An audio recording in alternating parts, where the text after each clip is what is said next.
Hey folks, introducing the perfect companion to the Jim Jeffries Show, which has been grabbing late night by the country. It's the Jim Jeffries Show podcast. If you don't know him, you should. Jim Jeffries is an Australian comedian with an inquisitive and sometimes controversial take on American politics and culture. On his new podcast, you'll get a behind-the-scenes look at what happened on the show, including jokes that weren't used or backstory on Jim's international field pieces. You won't want to miss it, folks. Listen to new episodes of the Jim Jeffries Show podcast, releasing every Wednesday on Apple Podcasts, Spotify, Google Play, Stitcher, or wherever you listen to podcasts. Also, the Emmy and Golden Globe winning comedy series Curb Your Enthusiasm returns for its 10-episode 9th season this Sunday, October 1st at 10 p.m. Eastern on HBO. Seinfeld co-creator Larry David is an over-the-top version of himself in an unsparing but tongue-in-cheek depiction of his life. The new season brings back Cheryl Hines, Jeff Garlin, Susie Essman, and J.B. Smoove as Leon, as well as series favorites Richard Lewis, Bob Einstein, Ted Danson, and Mary Steenburgen. Catch the return of Curb Your Enthusiasm on Sunday, October 1st at 10 p.m. Eastern on HBO. Okay? All right. Dig it. Lock the gate!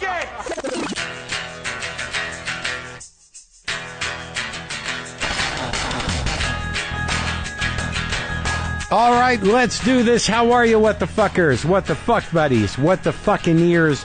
What the fuck nicks? What is happening? I'm Marc Maron. This is my podcast, WTF. Today on the show, I talked to Tom Colicchio, the Top Chef guy. You know him, the chef guy from Top Chef. I think we just wanted to chat. I like chefs. I haven't talked to a chef in a while. In another life, I wanted to be a chef. I believe I could do it. But anyways, there's a couple things I want to tell you about, if I could, because I have the platform here to do it. If you want to come out and see me and Brendan McDonald as we are out and about with the new book, Waiting for the Punch, we have events in New York and San Francisco so far, up to this point. That's where we got. In New York City, we'll be at the Union Square Barnes & Noble on Tuesday, October 10th at 7 p.m. You don't need tickets for that. In San Francisco, we'll be at the Alamo Draft House on Friday, October 13th as part of Litquake. You do need tickets for that one. Go to litquake.org to get them. And if you want to win a king-size Casper mattress or get a brand new luggage set from Away or get some signed posters from me, pre-order Waiting for the Punch and then upload your proof of purchase to enter our sweepstakes. Go to marcmaronbook.com to pre-order now. All right? You want to do that? Can you do it? So you know what? I wanted to bring this up because, Pete Davidson was on the show on Monday, and it was an amazing conversation. It was a very candid conversation, a very forthright conversation about mental health, his mental health issues, mine to a lesser degree. We talked about his borderline personality disorder. And here's the fucking fucked up thing about our culture is that the interview got turned into a lot of clickbait by all the usual places, all the garbage outlets. You know, the portals of psychic garbage that we are allowed into our fucking brains through our eye holes. And the headlines were almost all sensationalistic, making it sound like he was in a crisis or something. And it wasn't the case. He was having an honest, respectful conversation with me about mental health, which is something people in this country are hesitant to do because the shitty tabloid culture stigmatizes it and makes it seem wrong. It's just a shame that people would take it out of that context and sensationalize it. You know, that it was just an honest conversation. And it's just fuck it, man. It's the opposite of helpful. It makes people less likely to get help, less likely to feel like they are okay. It's just fucking irresponsible. And I just wanted to put that out there because Pete did a brave thing and, he's a good kid, that Pete, and he's doing all right. That's what I got to say. All right? People got to talk about mental health. You keep hiding shit, then everything is a lie.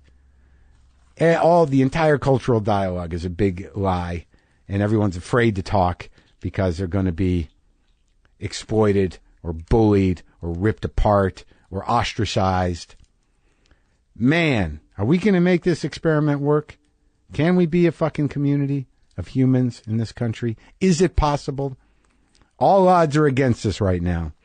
But on the upside, we're sponsored today by Sonos. And I love Sonos because I love listening to music and it all sounds great on my Sonos speakers. But now Sonos has also improved my TV watching experience, folks. Ever since I got Playbase, everything sounds better on Playbase, a speaker system that adds dynamic, pulse-pounding sound to whatever's playing on your TV. Like even interstitial noises. You know, like when they go away to break or come back from break, they're like little things. Just permeate your skin. That's how good the sound is. Permeates your skin.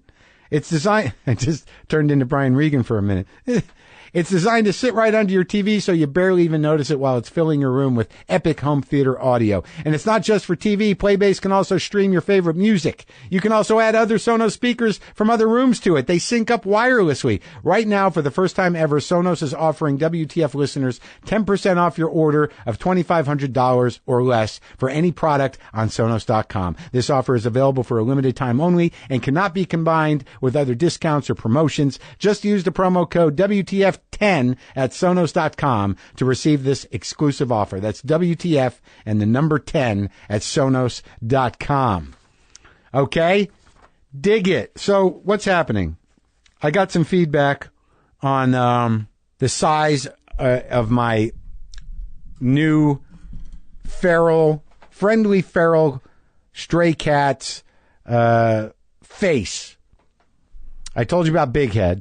I told you about that, he has this huge head, but he also has this huge set of balls, which needs to be taken care of, and I guess that's on me.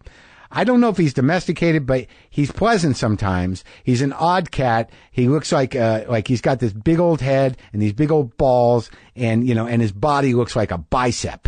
Like he's just this little monster. And I like him all right, but he's a little erratic. You can touch him, you can pet him, but sometimes when you're petting him, he hisses. Like you don't know if he's hissing in pleasure. Generally with a cat, it's not pleasure. And he attacked me the other day.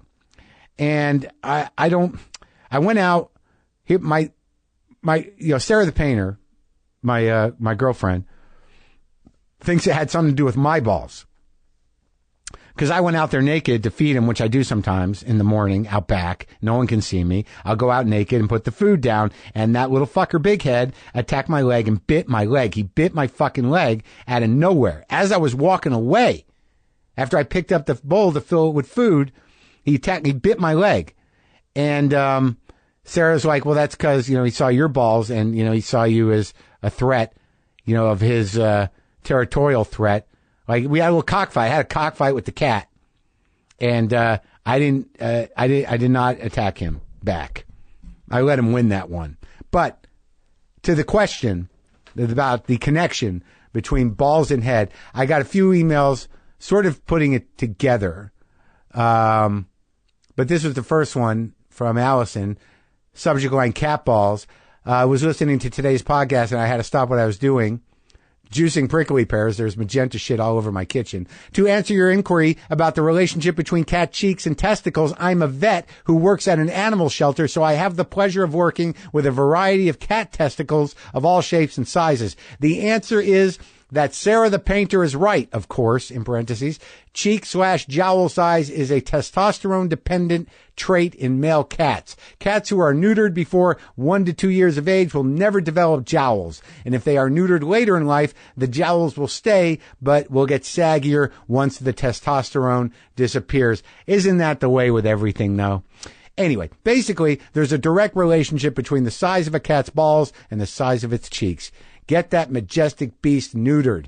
Thank you for everything you do for your outdoor colony. Keep telling cat stories. Boomer and Deaf Black Cat. 4E. Forever. Got it. I just had to figure that out in real time. 4E forever. 4E is forever. Well, thank you, Allison, for clearing that up. Now we know why I have jowls. It's because of my balls. Oh, wait. No, I meant the cat. I meant that's why the cat had jowls. There's another email here that I'd like to read you because I think it's encouraging and important, and I believe it's real. Sometimes I get emails that are not real. They're just people fucking with me. But this one sounded real, and it sounded, I don't know, it was encouraging. I don't think it's going to take the country by storm, but it would be nice if it would. This is from William. Bill, subject line, I'm sorry. I've made a huge mistake. Hey, Mark, I just watched Too Real on Netflix. That's my special, by the way, which you can watch on Netflix. I must admit, this is the first time I've ever watched a comedy special. Great job. It was very funny. I guess I owe you and the country an apology, so here it goes. I'm sorry. I voted for Trump. I'd take it back if I could. As Gob from Arrested Development frequently says, I've made a huge mistake.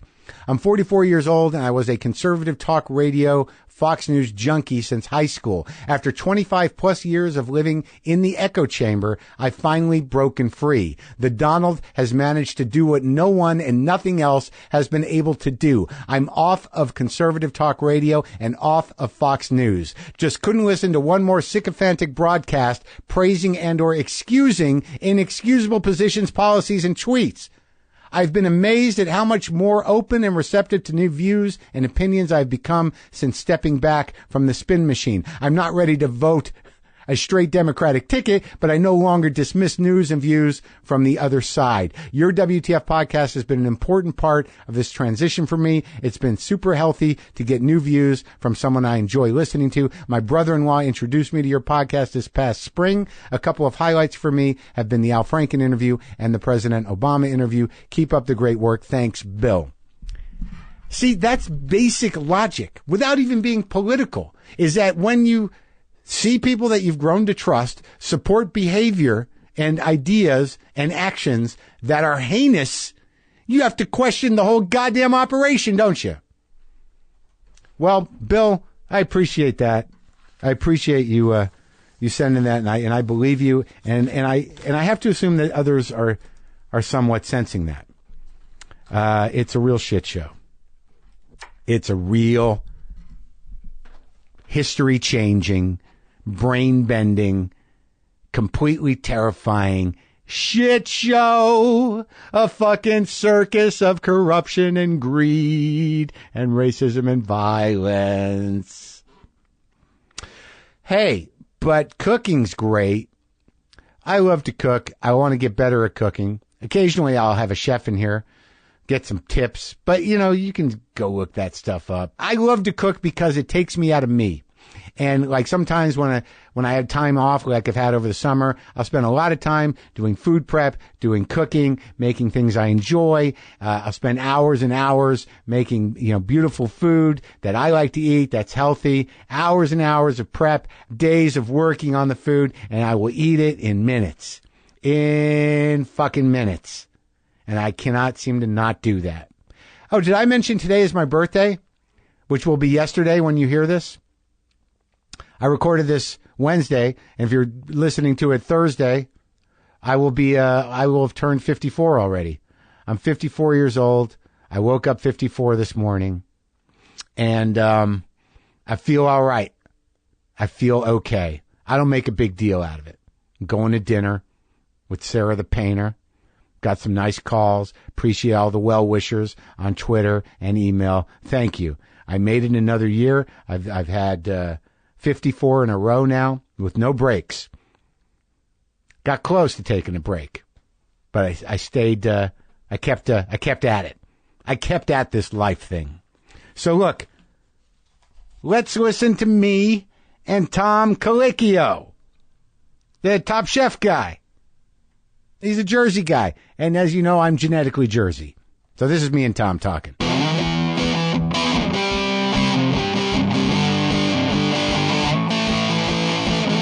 right, you just walked in. You're talking about a restaurant down, where is it, Necco Park? No, Silver Lake. Squirrel. Yeah, Squirrel, yeah. I've been there, I think, once. I don't know. But I have to assume that when you walk into a restaurant, they're like, holy shit, Tom's here. How do you pronounce your last name? Colicchio. Colicchio. Yeah. Tom Colicchio just walked in. So there's panic in the kitchen. No. So last night we did a 10th anniversary party at Kraft, my restaurant here in Los Angeles. I've been there. And Jessica Kozlow, who owns and is a chef at Squirrel, she cooked with me last night. Johnny and Vinny as well, and Ludo. And you're dropping names. Johnny and Vinny, yeah. They're your guys over there? No, the guys that own Animal. Okay. Here in town. I've been there. Yeah. And so, Jessica knew I was coming, and yeah. But that does happen, I guess. You don't ever drop in just to drop in? I do.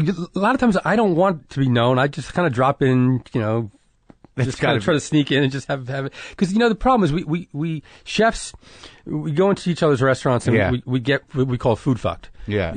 Just too much food starts coming out and you feel obliged that you have to eat it all. And before you know it, you're rolling out of there, 10 pounds heavier than when you walked in. You feel like shit. It is a little, that's happened to me, and I'm not a chef. Right. If I go to, I like Alex Gurnicelli, right? Yeah, so sure. I'll go to a restaurant, and she'll know I'm coming, and then they start, doing chef's table kind of stuff, and you're like, oh my God. And before you know it, you're just like, 9 desserts. I'm ill. Yeah. It's like, were they trying to kill me? Well, I imagine with you, it's like, I know what's happening. They're trying to kill me. They're trying to kill me, exactly. Get me out of the way. Yeah. But, so what's her name over there at Squirrel? Jessica Kozlow. Now, what makes her, I'm just curious because, I can cook, but I'm not a chef. And I'd like to be, but I didn't go that way. Usually after that you get, well, I'm not a chef, but I have a wok. Yeah, and I don't know. I have a wok pan. Right. Yeah, and because it's easy to saute and not because I wok cook. Uh-huh. But when you say, what makes her stylistically interesting? As a chef. She's doing food that I think, at least that I want to eat now. There's a certain freshness to it, a certain immediacy to it.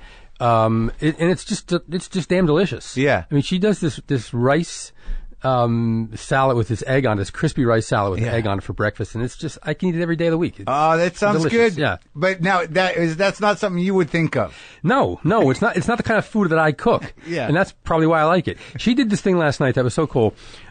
She did cabbage. Yeah. Right. And braised cabbage, and so it was kind of seared a little bit, and a big wedge of cabbage. Braised and in what? She basted it, so she seared it first in a lot of butter, and then started basting it in sauerkraut juice.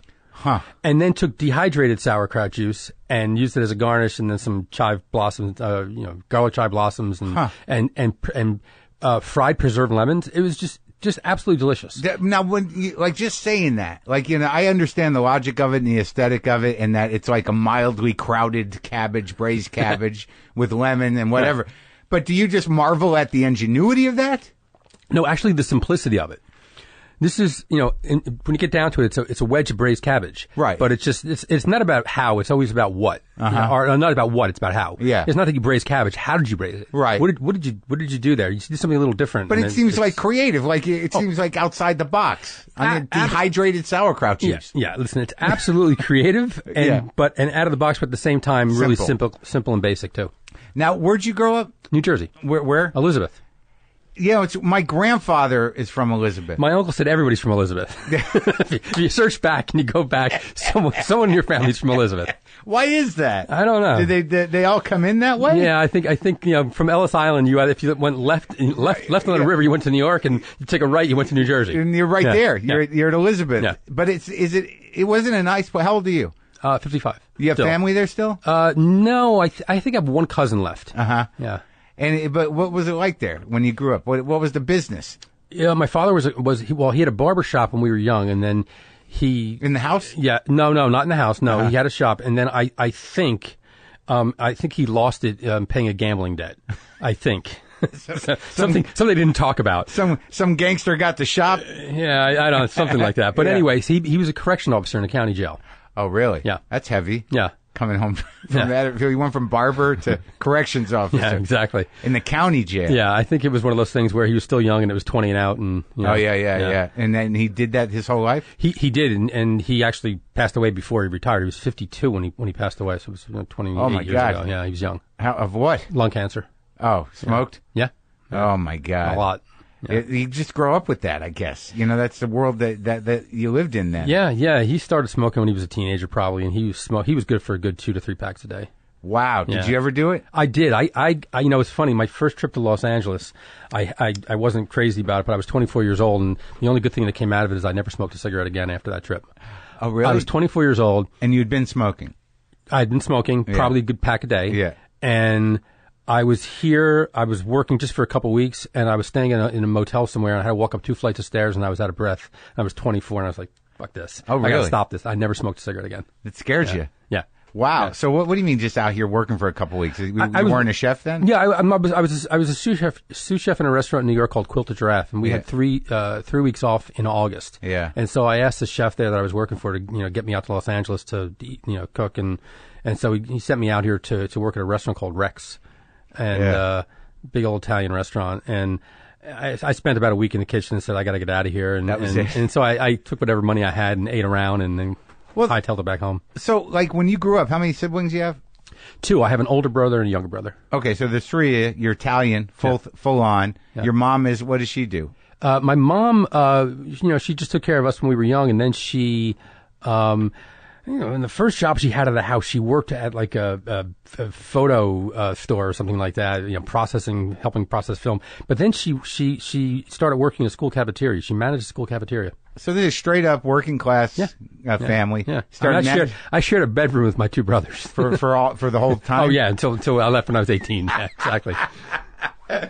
But like, what is? Because like, I was talking to Frank about it. Frank's an Italian kid from New Jersey, my part-time assistant guy, and it seems to me that there was a time where you could go like anywhere in New Jersey and Philadelphia, and in that area, where you can find a pretty good Italian restaurant almost every other block. You're a Jersey guy, right? Well, I mean, my mother's Pompton Lakes, my father's Jersey City, but I didn't grow up there. Got it. We were out by the time I was 6, but genetically I'm Jersey. Right. So no, there's in our town there was an Italian restaurant that was there forever called Spiritos. Yeah. And that's where we would go. My father would take us there on Fridays. Yeah. He would play softball, and then we'd go there. And they had, decent pizza. They had great veal cutlet and ravioli. Yeah. It wasn't veal cutlet Parmesan. It was just fried veal cutlet with sauce and then ravioli on the side. Yeah. And that's what we ate. We had an Italian salad, and if they felt like splurging, we would get the imported provolone cheese, not the domestic stuff. Yeah. But it was good, right? Yeah. And the restaurant's still there. It's still there. It's still there, yeah. Now, what is the difference? Like, because I what do you think? Okay, let's talk Italian food here now. I don't go to too many restaurants here, but I'll give it a shot. I don't know restaurants here that well. No, I don't either, dude. Yeah. But I mean, I'm of the belief that we don't have top-notch Italian here. Well, Angelini's Osteria is good. Yeah. And I guess Mario's place is good. Moza, but I only ate there once. Right. But like, there's no like the old school, like Dantana and places like that. Yeah, I guess that's right. Yeah, it's kind of old school Italian. But. Yeah, but I don't know if there was a huge Italian contingent here, like there was. Like they were all in Jersey and Philly. Well, they were in San Francisco. Yeah, they're all up north. Yeah. Yeah. So that's where the Italian is? Yeah, I think so. There? I think so. Listen, I'm sure there's a million people now that are going to be like jumping down my throat going, what do you mean? How do you not eat there? There are good Italian restaurants. There are great Italian restaurants here. That's probably true. Yeah, there are. I just don't know them. So how do you go? What drives you to cook? Did you love it when you were a kid? I mean, I was. Do you have a knack for it? Yeah, I did actually. I was about 12 or 13, and I started cooking and doing simple stuff. Like I watched my mom make pancakes and said, "Well, that's pretty damn easy to do. I think I can handle that." It's kind of fun though. It's immediate kind of. And then I was about the best job I ever had. I was 13 years old, and we belonged to a swim club, an Italian-American swim club in Clark, New Jersey, called the Grand Centurions. Yeah. And they had a snack bar type thing. Yeah. And the guy hired me there to scoop ice cream and run the cash register. And within a week, I was cooking. Doing like grilled cheese and burgers and steak sandwiches and sausage, stuff like that. And I just loved it. This guy was paying me $275 a week under the table, and I work in a pair of flip-flops, shorts and a flip-flops, maybe a shirt sometimes. Yeah. It was great. And because you're on the grill. Yeah, I just loved it. And so I found it was easy. It's engaging though. It was very easy. I understood it, and I had a problem with like dealing with recipes, looking at recipes and trying to figure out recipes. I most likely would have been diagnosed with ADD, and I would kind of just stumble upon them. And then I got this book. I think I was about 15, and my dad came home. And he said he got it in the library, so I'm not sure what the hell this book was doing in the jail's library. Yeah. But it was Jacques Pepin, and it was this book called La Technique. Yeah. And he just talked about how cooking isn't about recipes, it's about techniques. Yeah. And once you learn techniques, you can throw the recipe book out and just do whatever you want. Is that true? Absolutely. It freed me up completely. Listen, it's like playing guitar, right? Yeah. Before you get creative on a guitar, you have to know the basics, right? Yeah. And then once you understand how to, if you can get one a pattern down for you learn a couple scales. You can scales. Yeah.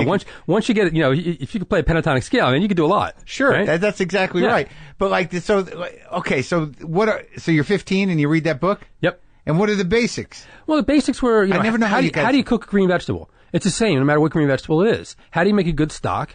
How do you make a couple of mother sauces, and then you can go from there. Yeah. How do you butcher a few things, Yeah. and you get some basics, and then you can kind of do whatever you want. How do you cook a green vegetable? You blanch it? Well, yeah, exactly. In boiling water, you don't cover the pot. You make sure it's salted. Those are basics. Keep it quick, and then you can saute after that. Yeah, exactly. Right? So, and so do you blanch broccoli, Rob? Yes and no. It all depends. Depends on what I'm doing with it. Okay. But it depends. Do I want that roasted flavor, or do I want like a fresh green flavor? Right. So if you're roasting it, you just roast it. If I'm roasting it straight up, I'll roast it, but then I'll be getting a different flavor. Okay. But that's exactly right. So how do you treat each thing, and what's the effect that you're looking for? I just want to throw a very specific question. Yeah. And so it's I just found that cooking was easy. It came easy, and I enjoyed it. And my dad, I guess, suggested, and I listened to him that often, but he suggested I become a chef, and I was like, all right, sounds cool. If he's into it, if I got his support, but because I cooked, I did some grill cooking when I was younger. I was not good at it, and I couldn't handle. Like, I fucked up a few times in restaurants, but I liked the excitement of it. Yeah, I did too. Like, you got all those dupes up, and you're just sweaty, and you're like, there's nothing like it, man. When it's busy, you walk into a busy kitchen. I have a steakhouse in Vegas, and I walk in there, and it's a busy place, and I walk in and just kind of, all right, guys, keep doing what you're doing, because I can't figure it out. It's like, really? Oh, it's insane. Yeah, there's just, what is it, got a big line? Like, there's a line in back, well, you got to... two. We have side by side. Yeah. And there's just there's just a pile of meat cooking at any time. It's great. It's awesome to see. Which restaurant's that? It's called Craft Steak. It's Craft Steak, and what is it? Vegas. Which hotel? The MGM. Oh yeah. Yeah. But okay, so you got the knack, you got the basics from Jacques Pepin. Is that how you say his name? Yeah. Do you go to school?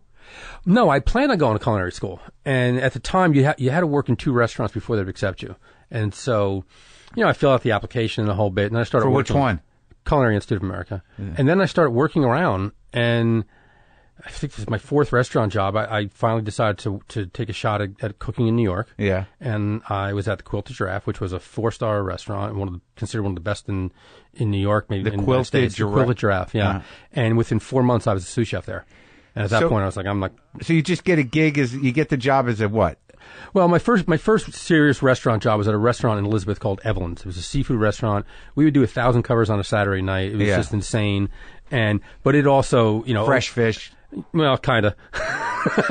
But it also opened me up to the restaurant world. I was a 17-year-old kid, and there was a lot of older waitresses around. Sure. They were older, like 23, 24, going to college. Yeah. So there was I had a lot of fun. And just that kitchen too, right? There was nothing like it. I mean, it's just. When I used to tell a story about that, when you've just gotten through a lunch rush or a dinner rush, and you're out back just covered in grease, smoking a cigarette. Yeah. So good. Yeah, that was it. Yeah. Yeah.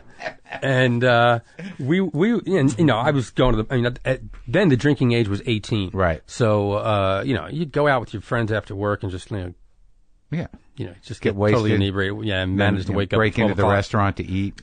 Yes. There's stuff like, exactly. Yeah, you've been there, huh? Yeah. And so, but anyway, that was the first job. And then from there, I moved to, and I worked on the line. I worked in the bakery. I worked in the prep kitchen. So you understood it all. Yeah. And then I ended up going to a red sauce Italian restaurant in Union, New Jersey. Oh. And then from there, went to a hotel to try that out. Red sauce Italian restaurant? What is it? That's a way of, that's a certain type of Italian? Well, yeah, it's the red sauce Italian, not that northern Italian stuff. Right, not the whiter sauces. No. Or just oils and fish. We didn't do a risotto or anything. Yeah. It was veal parmesan, chicken parmesan. There you go. Spaghetti and meatballs. Yeah. All set. Francese. And, and then from there, I went to a hotel and God, I was there for a couple of weeks, and they made me the night chef. So I was in charge of the kitchen at night, and I was so over my head. At a hotel? Yeah. And I would go and look at books and do in the dishes. City? No, this was in Secaucus, New Jersey. Oh, Secaucus. Yeah. We used to drive by that. My grandmother used to say that it was all pigs. There used to be. Yeah. Pigs. I mean, back then in Meadowlands, you used to go by Meadowlands and see pheasants, in there. Yeah, it was like just swamplands, and it stunk. Yeah. There was a smell to it. Well, it was, all the sulfur coming out of the ground. Yeah. Is that what it was? Yeah. That was natural? Yeah, okay. Exactly. All right. Sure. It was Jimmy Hoffa decomposing. Yeah, a lot of Jimmy Hoffas. They told us exactly. So, and then I worked in a decent restaurant doing new American cuisine. Well, wait, tell me what happened when you were over your head. So you're working. I would work on these dishes and just kind of nothing. I mean, they all loved it. To me, I look at it and go, "No, this isn't right." You had to make the menu. Yeah. And so I was in charge of the specials. So I would come up with two or three specials a week or whatever, and all along the way you're picking up skills. You're learning shit. Yeah. You can make a good meatball. I could do that when my mother taught me to do that when I was a kid. So anyway, but then I ended up going to this restaurant called 40 Main Street, and it was a good restaurant. Where's that? This was in Millburn, New Jersey, Short Hills, Millburn, and I was a cook there. And that did really well there. It was a good restaurant. We got 3-star New York Times review, the whole bit. Italian? No, it was like New American. Oh, you yeah. know? And we changed the menu every day, and so we all sat together and just kind of contributed to the menu, and it was a blast. And then I left to go to New York at the Cool Giraffe, and then went back to 40 Main as the chef. Oh, that was my first chef's job. Yeah. So now tell me how what are the ranks? Because what does a sous chef do exactly?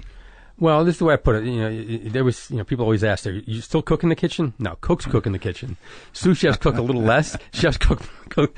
We really don't cook, but it's our recipes. It's our style of cooking. It's our management style, the whole bit. So you give up the addiction? No, it's still there. But if you go to see a classical piece of music, right? You go to see an orchestra play. Who gets top billing? The conductor, right? Yeah. You're playing a piece of music that was probably written, a couple hundred years ago. Right. You don't expect that conductor to jump in the pit and pick up the oboe and start playing or something. Sure. No, it would be just chaos. I don't even know if he knows how, though. They probably can play instruments. I'm sure he can down and play piano or something. I don't know if that's true. Probably. They probably can. But we don't know that. But with the chef, you're in the kitchen expediting. Yeah. You're, coordinating everything. If you have to go back there and jump behind the line and start cooking, everything comes to a screeching halt. So you want the chef out there, at least coordinating things to a certain managing extent. Everything. Yeah. But that's the big payoff is you get to not be dirty anymore. Yeah, exactly. Yeah, you don't. What was the Monty Python? How do you know he's the king? He's the only one who ain't got no shit on him. Because I went over years ago. I've interviewed I guess you're the third or fourth chef. Really, it depends whether you consider Bourdain a chef. So I talked. I don't know if he does. Really. No, he probably doesn't. Not anymore anyway. He used to be. He claimed that he was sort of a shitty chef. Yes. Yeah. But I've talked to Scott and Alex, and I went to Scott's restaurant, and he cooked his the famous spaghetti for me. It's butter. It's butter. It's what the difference is. Right. That's the magic. A little butter and a tomato. Yeah. That's good though, right? Yeah, it's fine. It's good.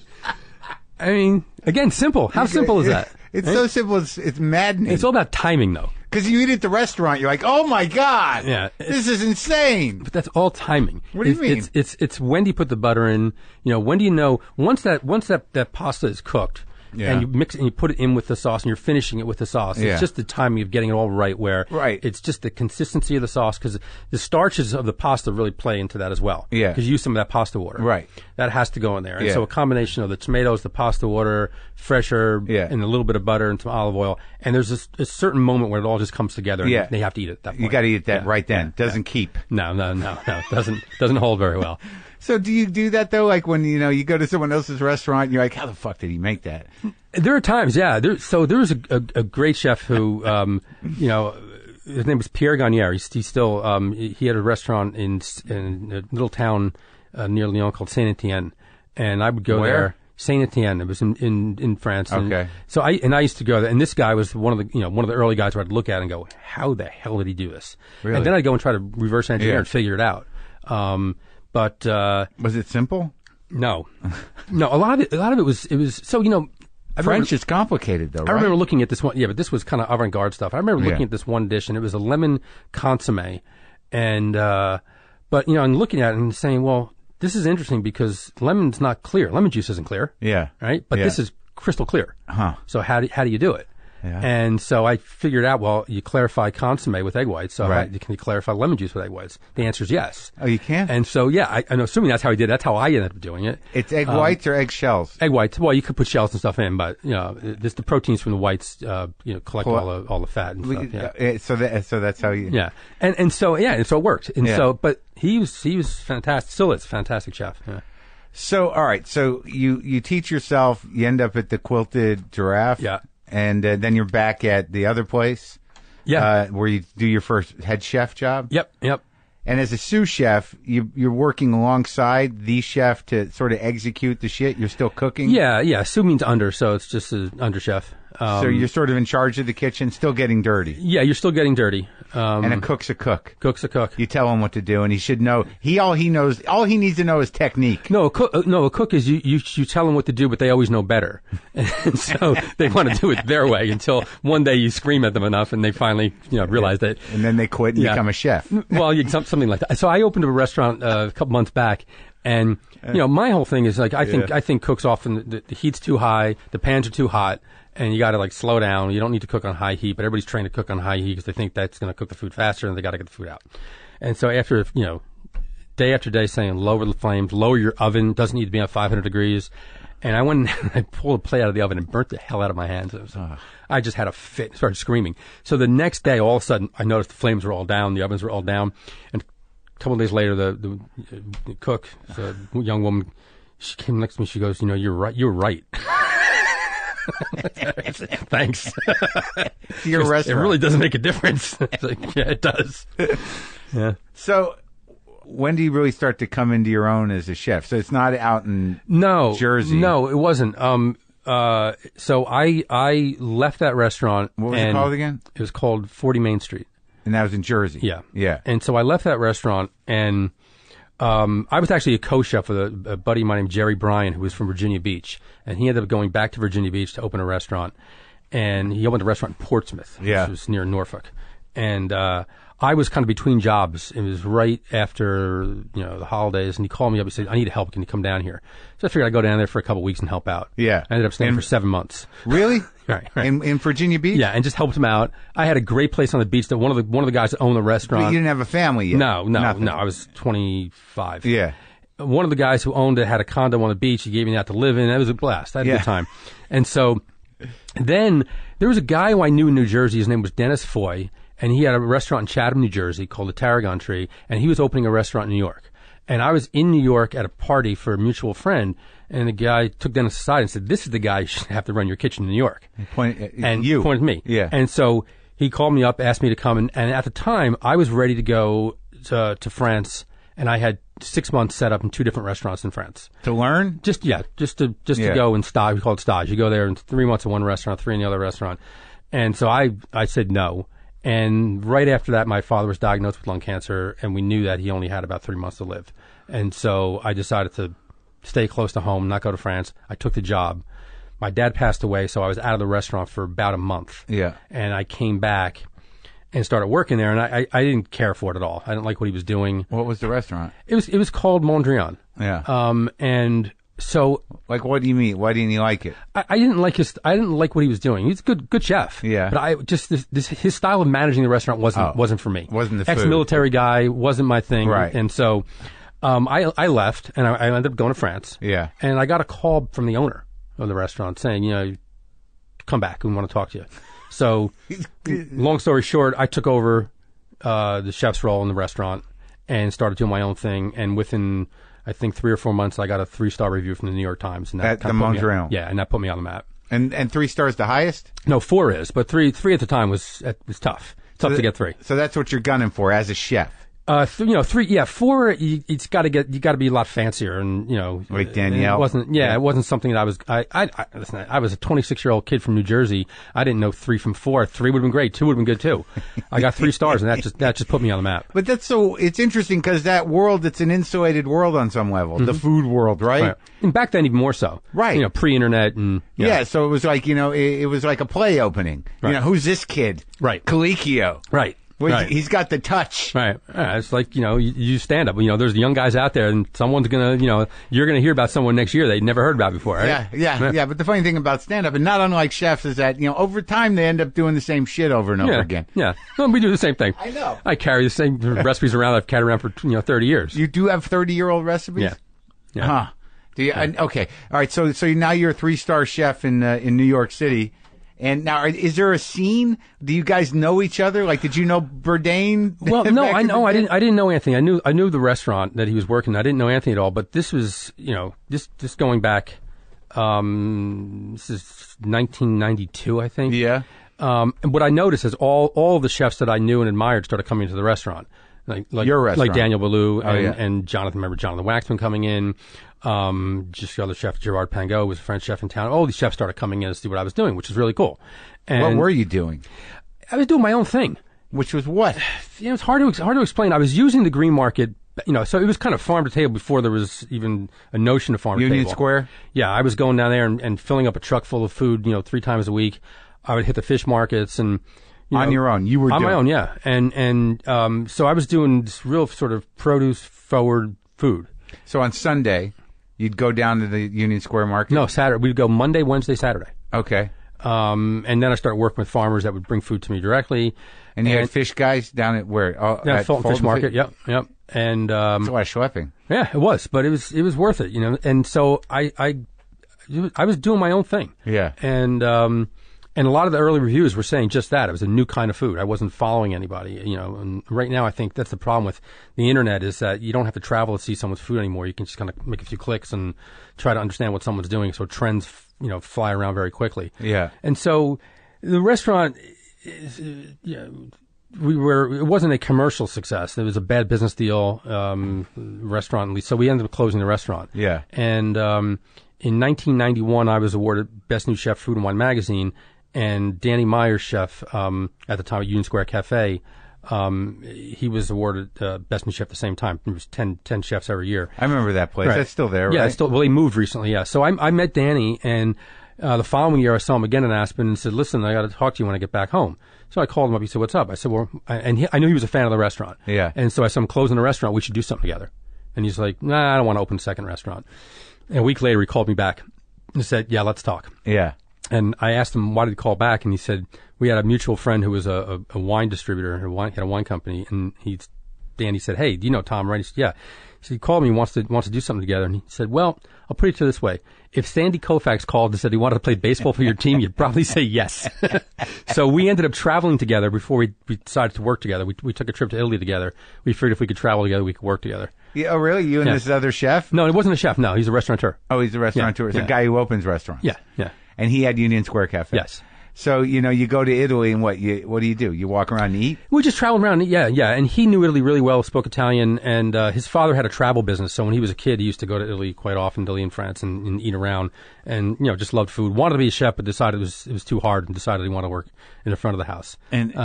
And he's considered probably the best restaurateur in the country. Is that true still? Yeah. I mean, he also started Shake Shack and made a gazillion dollars doing that. And that's pretty recent. Yeah. So we took a trip together and ate around and just really talked about. We didn't really talk about what we wanted to do. We talked about what we wanted out of our careers, out of our restaurants, and that sort of led to Gramercy Tavern. Now, where was that? Because I think I've been there. Gramercy Tavern is on 20th between Park and Broadway. It's still there. Oh, yeah. Okay. And when did that open? 94, I think it was. And that was your restaurant? Yeah, he and I did it together, yeah. And the approach was, you're going to go to the market.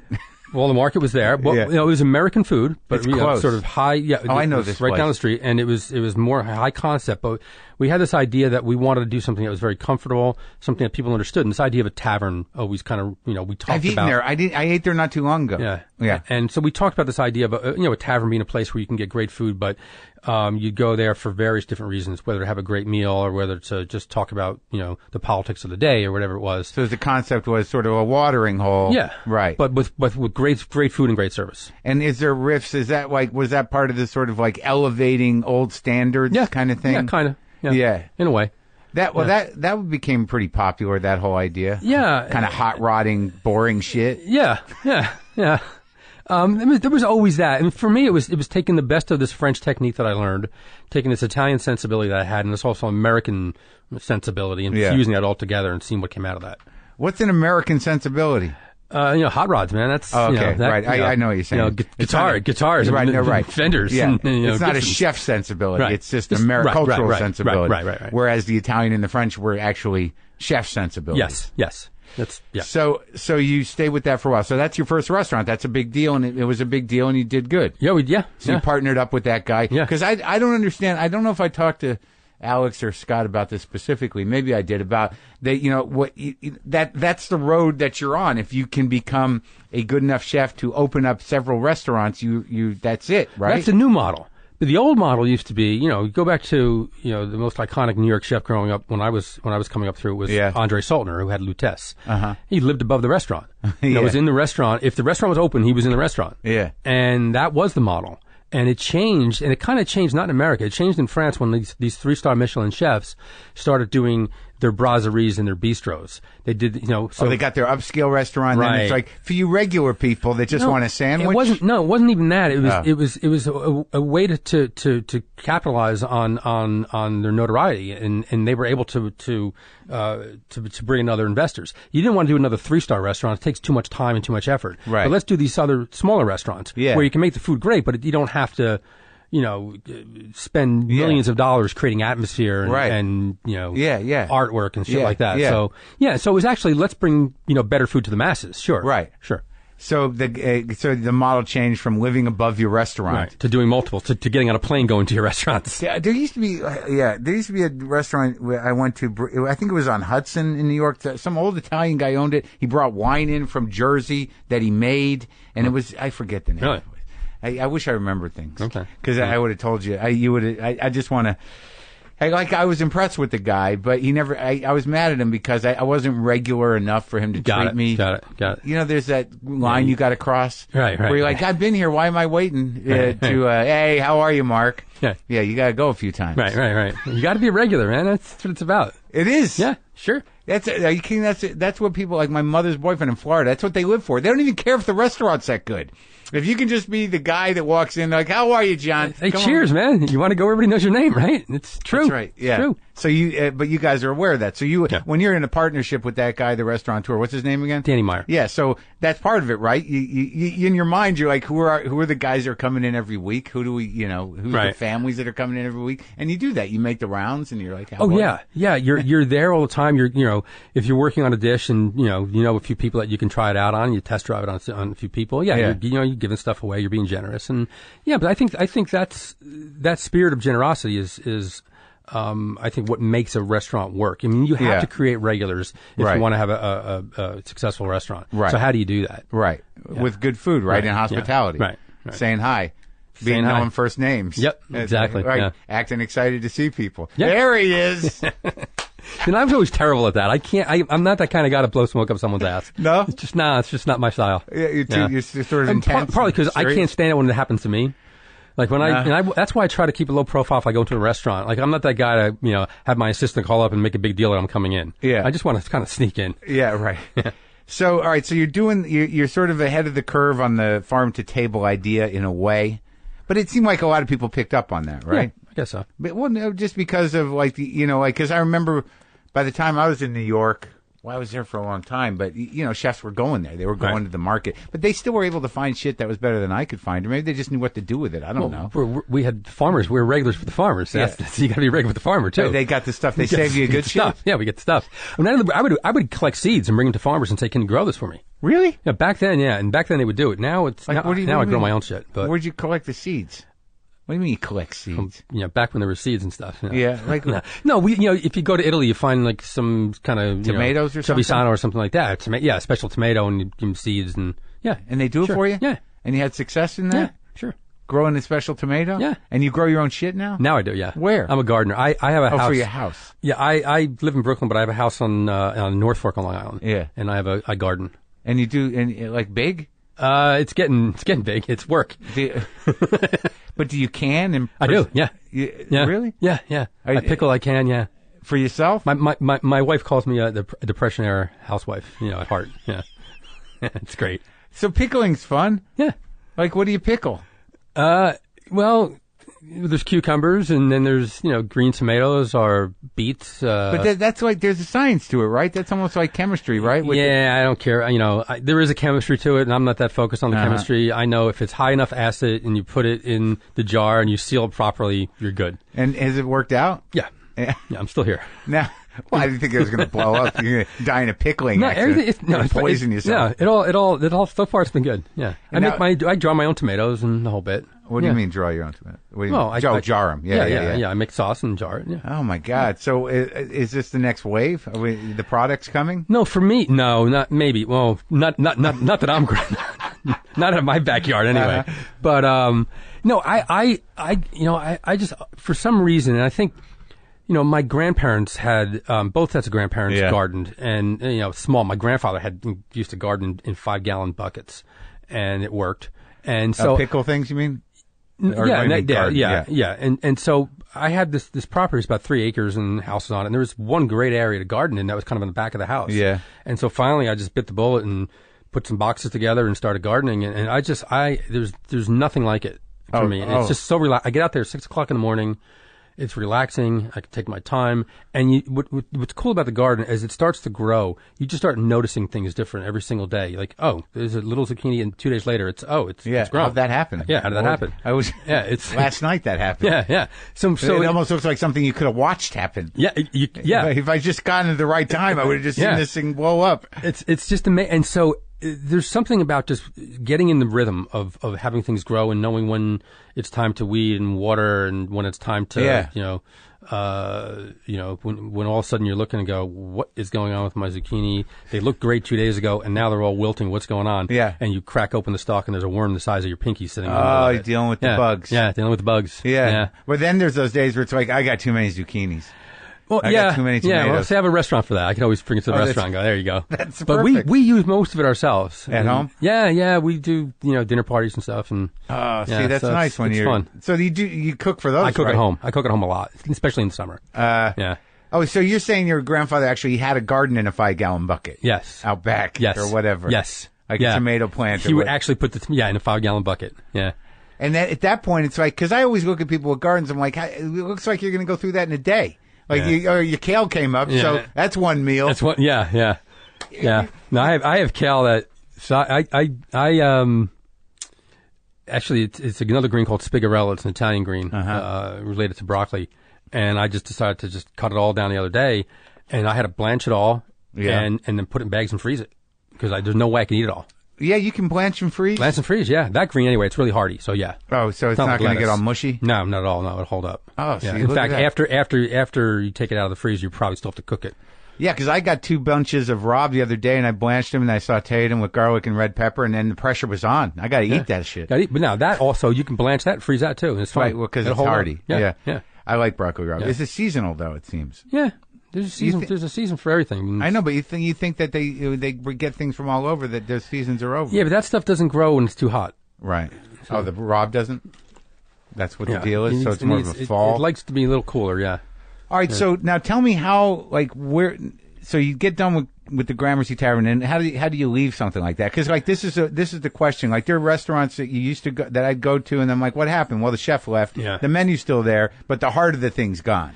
Yeah, so what happened was, Danny and I, he opened a few other restaurants and created his group, and restaurant group. Yeah, and I was keen to continue to work with Danny, but I wasn't happy with some of his partners that he brought in, and so I opened up a second restaurant called Craft, and so we decided to work together the best we could.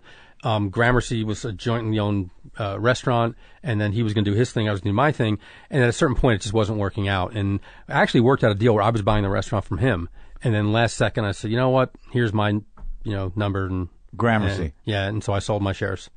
And he went all Craft. I went all Craft, yeah. What year was that? Because I can sort of remember that happening. Because then, the Kraft thing, that as a brand, it was popping up. Yeah. Right? Yeah, we had Kraft Bar, and then Witchcraft, and then Kraft Steak in Vegas, and then we did a Kraft in L.A. So, yeah, we did. We kind of stumbled into the brand. Yeah. Well, what was the angle on that? Because this is your big vision. The Gramercy was the collective vision with Danny, right?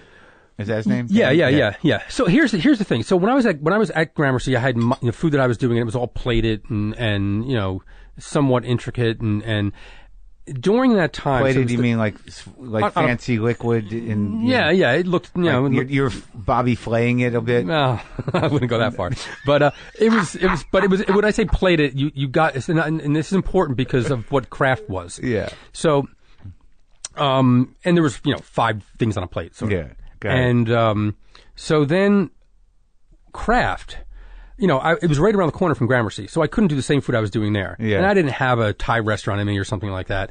And so I was looking at where I thought the industry was going, and there was so much talk about farmers using farmers. So I said, okay, let's really honor these ingredients. And so if you want broccoli rabe, can you get a plate of broccoli rabe? Yeah. No, not broccoli rabe with veal or just broccoli rabe. Yeah. For me, it was peas. Yeah. When peas are in season and they're great and they're sweet and delicious, you may have them on 3 different menu items. Right. Well, they come in one day and they're starchy. What do? You change all 3 items? Most likely, you just kind of go with the starchy peas. Yeah. And I was like, you know what? When peas are in season, I want a bowl of peas. Yeah. Or morels. I want a bowl of morels. Yeah. Just simply roast it and that's it. Yeah. You can't get that. There are garnishes everywhere. Ah. So then I said, okay, how about we do a restaurant where if it's fish, it's simply roast it, olive oil, some fresh herb, done.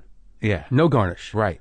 The garnish, so everything is a la carte. So if you want your fish and then you want those peas and morels, you order that way. Right. And that's how, and the idea was that this restaurant was more about the craft of cooking, less about the artistry of cooking. Oh, okay. And we really wanted to honor those single ingredients, and that's how it started. Sort of like you got to do a kind of family style with the, right? Like you're going to get a big that was it too. Mushrooms. So that's what I was saying. So instead of plated, it was family style. Yeah. Right. And you kind of moved the stuff around, and everything seemed like it kind of charred. Yeah. In a good way. In a good way. Okay. Yeah, no. Yeah. No, it was not. Who was burning the food that night? No, but it seemed like that was part of the angle, that the roasting business. Yeah. Like everything it's all simple, though. Yeah, very simple. Yeah, and, I like that. Yeah. And so where's the empire at now? How do you determine this stuff? So craft, because I'm looking at the list of stuff you have. Are you on a website? No, I'm just looking at the list on Wiki. Oh, on Wiki. Oh, God. That's probably not up to date. Well, no, it's funny. They don't take things off. They just cross them out. It says closed. Yeah, closed. Great. We closed a few restaurants recently. The real estate in New York's tight these days, and so the landlords are charging crazy rents. And when your time is up, and they want to charge $60,000 for a month. A month for a 40-seat for a 120-seat restaurant. It's time to leave. That's crazy. Yeah, it's crazy. It seems like a lot of the restaurants are gone that used to be in New York. Yeah. So they're all closing because of rent or other stuff. Right. So how do you determine what do you make of that though? Like, is it hard to close a restaurant when it's just in the sense that do food trends change? Like, do good restaurants survive forever? Or until the rent knocks you out. But what? I mean, it sucks when you have to walk into a restaurant and tell 60 people that they're losing their job. Right, of course, That's what sucks. Right, but it's not usually the food that's doing it. No. Nowadays, it's rent. Yeah. I mean, the restaurant was busy, but at that point, we would have. Which one? It was called Craft Bar, and based on the numbers that we were doing, if we had to pay that kind of rent, we'd have lost money. Yeah. At that point, it doesn't make sense. So what about some of these other places? What's Fowler and Wells? Well, Fowler and Wells just changed. We changed the name to Temple Court. Wells. That was we just changed the name. That restaurant opened about 8 months ago. It's in the Beekman Hotel. Uh-huh. And as it turns out, Fowler and Wells, they were 2 publishers that worked the building was built in 1835. And so these 2, we named the restaurant after these 2 guys that, worked there. We kind of did a little history research. And they were publishers, and they published journals of psychology and a few other things too. But they were also phrenologists. Uh-huh.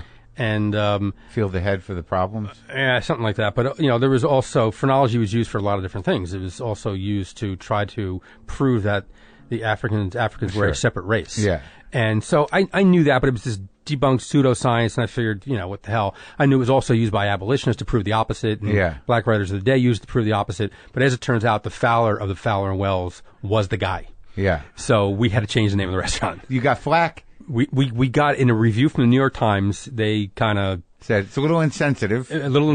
And I, the following day decided to change the restaurant. It took about 8 months to come up with a new name and the work changed. And what's the menu there? It's called Temple Court. That's a restaurant where where I went back to, at least when I started cooking, where food was more based on sauces, stocks and sauces versus vinaigrettes and things like that. Got rid of the microgreens, got rid of the swooshes, and it's a little more basic, where it's sauce, garnish, meat, fish, whatever. Yeah. And then also we reworked a lot of the classics. So lobster thermidor we reworked, and oysters Rockefeller and things like that. Oh yeah, how do you rework oysters Rockefeller? You take it out of you take it out of the shell. Number one. Yeah. We use spinach. Well, we used watercress instead of spinach, lightened up the sauce, and got rid of the cheese. So it's just a lighter version. Watercress is good. Yeah, and same thing with the lobster thermidor. We just kind of, the sauce doesn't have cream in it. We lightened it up. How's it going? It's going great. Yeah? Yeah, it's going really well. Wait, so you've got 2 restaurants in Vegas? Yeah. There's Heritage Steak and Craft Steak. Yeah. And they're both you? Yeah. What's the difference? Not a whole lot. Yeah? Yeah. What is it a about? What? How do you treat steaks? What's your angle on steaks? Simple salt, pepper, just roast them up, and that's it. Yeah.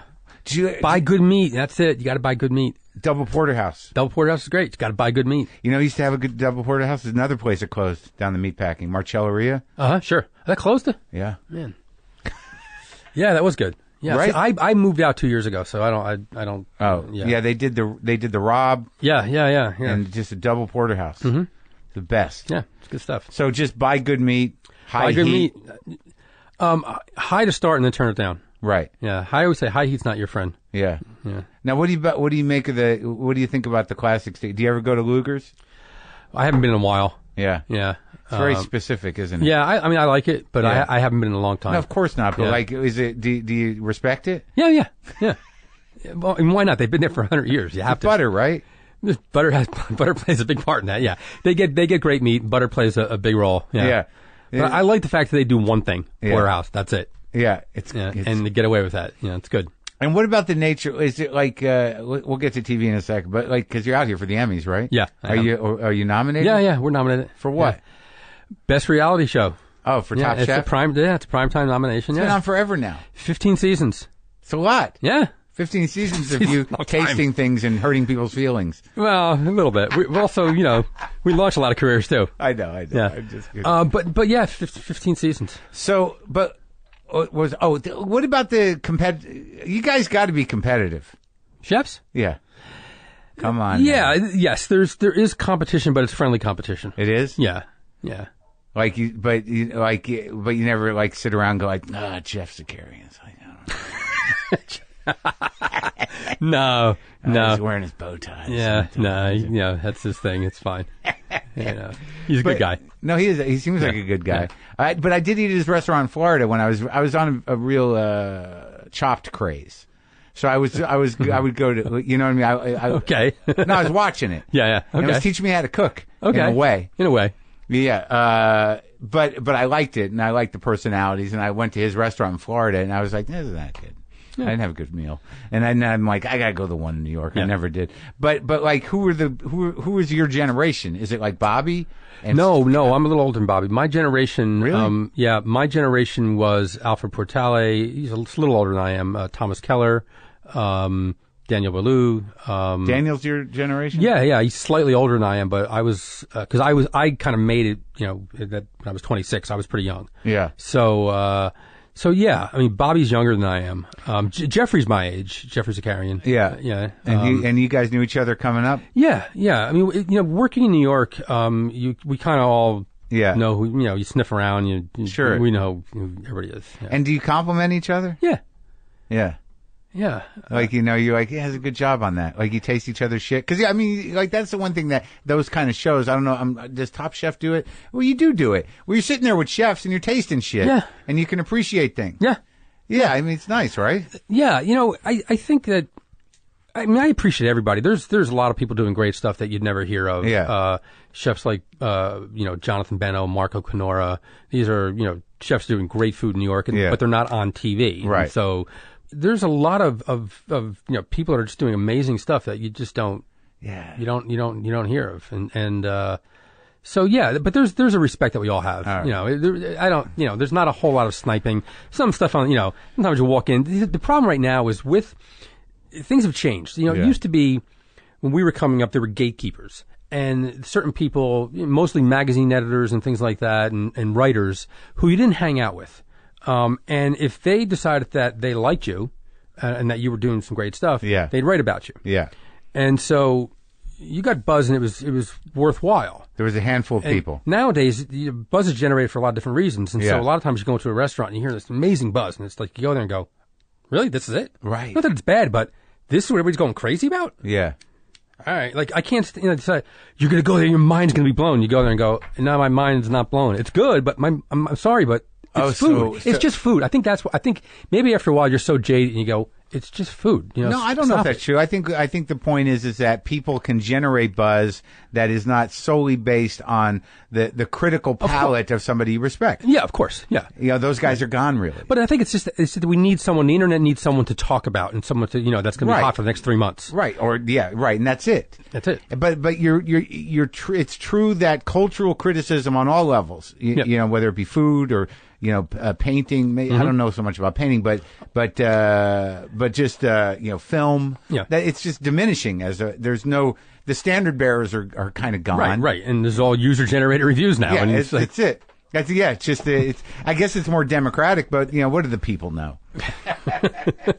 Wait, you need a few snobs. You do need a few. Just a few. Not a lot of few. Yeah, just a few respectable snobs to determine So the TV thing, so that feeds everything else. Do you know how many restaurants you have open right now? Yeah. We have 8 restaurants. Okay. And those are ones that are your thing. Yeah, mine are licensing deals of the hotels and stuff like that, yeah. Yeah. So when you have a licensing deal, like, is that a deal at the MGM? Is that a licensing deal? But what is your responsibility then? Well, we design the restaurant. Yeah. We design the kitchen. We put the menu in. It's my food. It's my management style. But they build it and they own it. Yeah. Yeah. Okay, but you got to check in occasionally, make an appearance. Yeah. Say hi. I mean, more so when we first opened up. Right. When I was there, when we first opened up, I was there for pretty much 3 months straight through. But are you in contact with the chef? Oh there? Yeah, sure. Oh, okay, sure. Does he have problems? Is there a problem? Sort of like no, the chef there is funny. Michael. He was our first grill cook, and I remember the first day I looked and said, "This guy's going to last about 2 weeks." Your first grill cook where? At the restaurant when we first opened up. Yeah. So this was 12 years ago. Yeah. And I really said, "This guy's going to last 2 weeks." Yeah. He's a chef now. Yeah. And he's fantastic. Oh, that's great. He's just he's just one of these guys. He's kind of quiet that always did his job and I never said much, but I couldn't tell whether he was excited about cooking because he was just kind of quiet. Yeah. And he's just fantastic. And how is Vegas as a market now? It's still great. good. It's great. Yeah. It holds up? We're back to pre recession levels. Oh yeah. Yeah, we're finally back there. Yeah. So the economy's good, despite what we're being told. The economy's good. I mean, the rest of the world's going to shit. The economy's great. Well, that's the other thing. Like, you were in New York for so many years. You must have dealt with Trump when he was just a character. Yeah, he wasn't a foodie. I always knew who he was. And he never came to the restaurant? No, he wasn't a food guy. I would get calls every now and then from his organization saying, "We're doing a project and we'd love you to come there." And I would say, "You're building a restaurant, right?" "Oh, no, we're the best. You're going to come now." No. We're the best? We're the best. You kidding me? This would be the greatest hotel in the world and you got to come and you should be honored to open a restaurant and spend money in our place. Yeah. No. Yeah, it's I don't know. Relentlessly scary. I see you're engaged with it. Yeah, a little bit. But it's the righteous thing to do. You got to push back. But okay, so the TV show, that's been good for you. Yeah. And here's a question. You've started a lot of careers. You like the people you work with. Are you a producer on it? You are at this point. Yeah. What is it about the cooking an egg? That's kind of open-ended. What about cooking an egg? But I mean, it's there's all this talk about the perfect egg. Yeah, because it's hard to cook. Really? Yes and no. Yes and no. It can be. They did it on one of the other shows. They do Iron Chef. Well, what's the guy from Cleveland? Michael Simon. He's a good chef. Yeah, right? yeah. His sous chef has a great fucking restaurant right next to his. It's called the what the hell is it called? Greenhouse Tavern. Yeah. There you go. Jonathan Sawyer. Jonathan Sawyer, of course. Jonathan's a great guy. Jonathan actually, he's really supportive. I have an organization I co-founded called Food Policy Action. Yeah. And we are routinely up, in DC on the Hill, meeting with representatives, trying to push this idea of better food. Oh, really? So we fight the fight for people that are hungry in this country, for better farming practices, more transparency in the food system.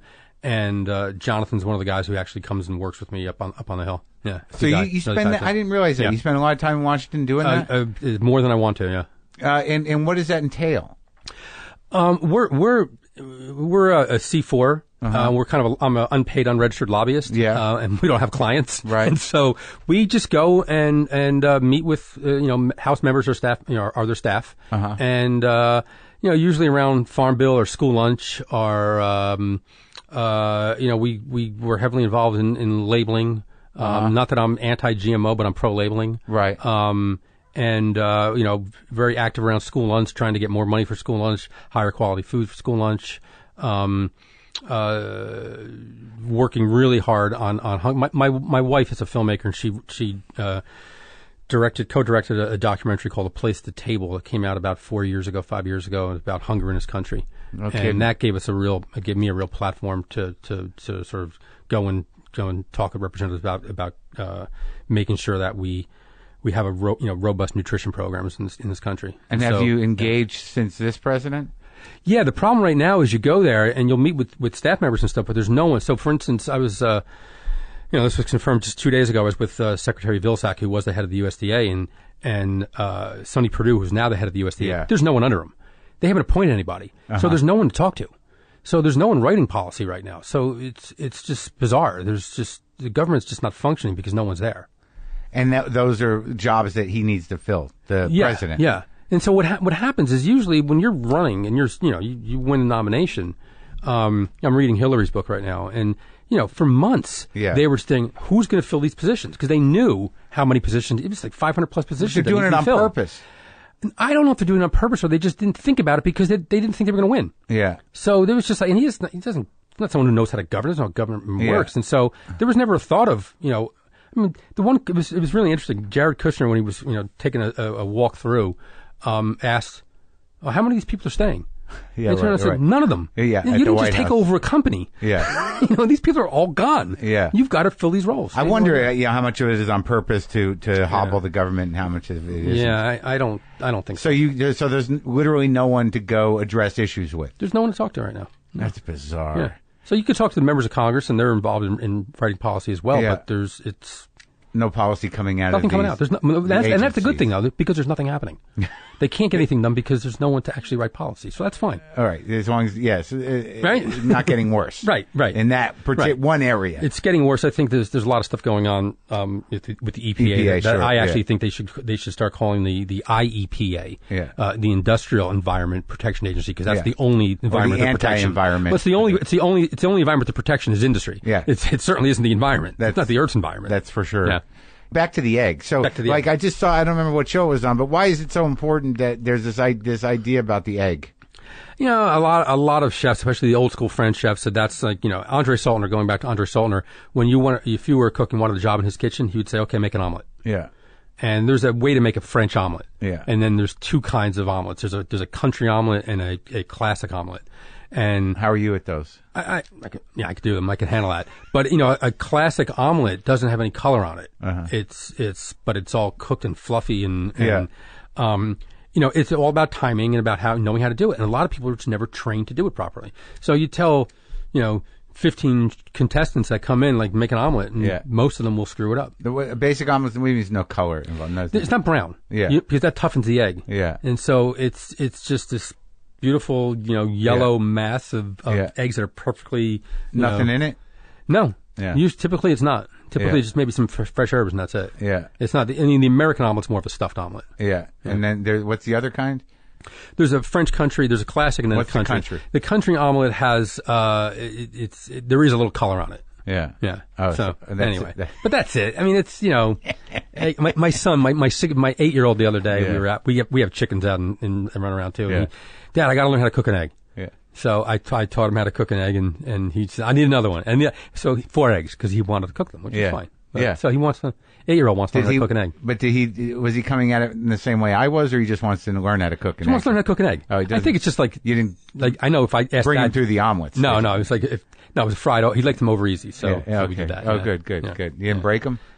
You book a few. You got to break a few. You got to break a few. Yeah. So now is the show coming back? Yeah. We shoot usually May through June, and we're in Colorado this season. And why Colorado? We try to go to different locations every season, and we hadn't been to Colorado, and so we're in Denver, Telluride, and Aspen. Okay. And it should be a good season. It's big foodie culture it is. in Aspen, probably, right? And Denver. Denver's actually come a long way. There's some great restaurants there now. Oh, really? Yeah. I got to go. Yeah, there's a place called Mercantile I liked a lot. Well, by the time I guess we put this up, Mercantile. Okay. Yeah. By the time we put this up, we'll have won or we'll have lost. I'm practiced just happy to be not.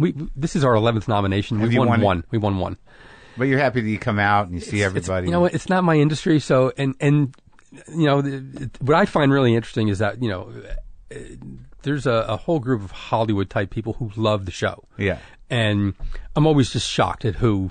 Oh yeah, who comes up to you? And says, "Oh my God, I love the show." It's like, really? Yeah. You watch this? It's great. Like, Liev Schreiber, you really watch this? It's great. And he's like, "Yeah, I really watch it. Yeah. It's great." And so, it's pretty cool. I get that too with this show. Yeah. And I'm always sort of like, "What? You're listening to it? Yeah. Like on your way to work?" Yeah.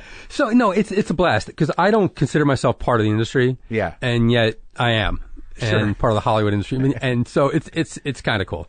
Yeah. And do you drop by the restaurant? Or you did last night? You did. Yeah, I was there last night. And tonight we're doing a charity event on the beach, and so I'll probably go and hang out with my guys and do that. Well, you're cooking on the beach for charity? Yeah. It seems like an ordeal. It's like one of those walk around events. Nah, we have it figured out. Yeah, we have a station, people walk around, and we're doing that. Oh, okay. Yeah. Well, great talking to you, man. Yeah. Good luck tonight. Yeah, thanks.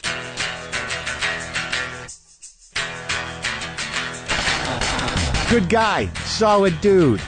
Don't forget, the Emmy and Golden Globe winning comedy series Curb Your Enthusiasm returns to HBO for its 10-episode 9th season, Sunday, October 1st at 10 p.m. Eastern. It's Larry David as Larry David, which means this is the show where you're going to get the most Larry David version of Larry David that you can possibly get. Cast favorites Cheryl Hines, Jeff Garland, Susie Essman, and J.B. Smoove are all back, as well as series veterans like Richard Lewis, Bob Einstein, Ted Danson, and Mary Steenburgen. Catch the return of Curb Your Enthusiasm on Sunday, October 1st at 10 p.m. Eastern on HBO. So I'm gonna plug my gold top directly in to the champ with the wah-wah pedal again, because I enjoyed it.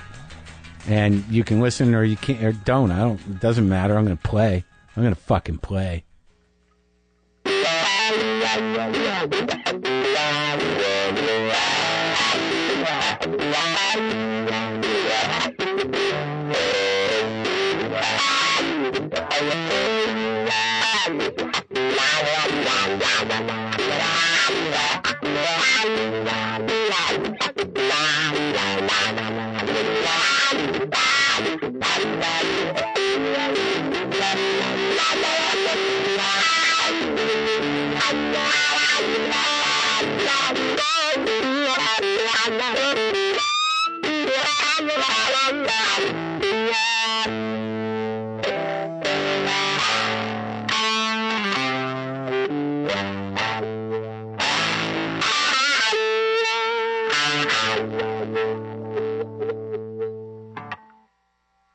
Boomer lives!